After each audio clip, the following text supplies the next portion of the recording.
గురుగారు, వృశ్చిక రాశి వారికి ఈ వారం ఏ విధంగా ఉండబోతోంది? వృశ్చిక రాశి 2 గ్రహాలు యోగిస్తున్నాయమ్మ. సప్తమంలో గురువు, లాభంలో కేతువు. సకాలంలో పనిచేయడం ద్వారా విజయాన్ని పొందుతారు. ఏకాగ్రతతో పని ప్రారంభించండి, విఘ్నాలు తొలగుతాయి. ఎట్టి పరిస్థితుల్లోనూ నిరుత్సాహం చెందవద్దు, నిరాశ చెందవద్దు, భయపడవద్దు, చెడు ఊహించవద్దు. ముఖ్య కార్యాల్లో శ్రద్ధ పెంచాలి, పని ఎందే ధ్యాస ఉండాలి. అలాగే ఆత్మవిశ్వాసంతో కృషి చేస్తే అనుకున్నది లభిస్తుంది. ధర్మబద్ధంగా పనిచేయడం ద్వారా ఉద్యోగంలో మేలు చేకూరుతుంది. శాంతంగా సౌమ్యంగా సంభాషించండి, సాధ్యమైనంత వరకు మౌనంగా ఉండండి.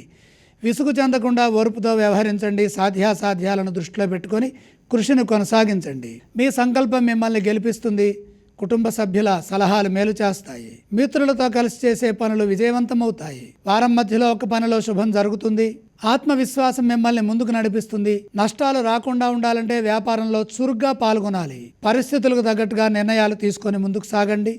ఖర్చు పెరగకుండా ధనాన్ని పొదుపుగా ఉపయోగించండి. వారాంతంలో ఒక మంచి వార్త ఆనందాన్ని ఇస్తుంది. అలాగే గురుగారు, ఈ రాశి వారు ఏ స్తోత్రాన్ని పఠించాలి?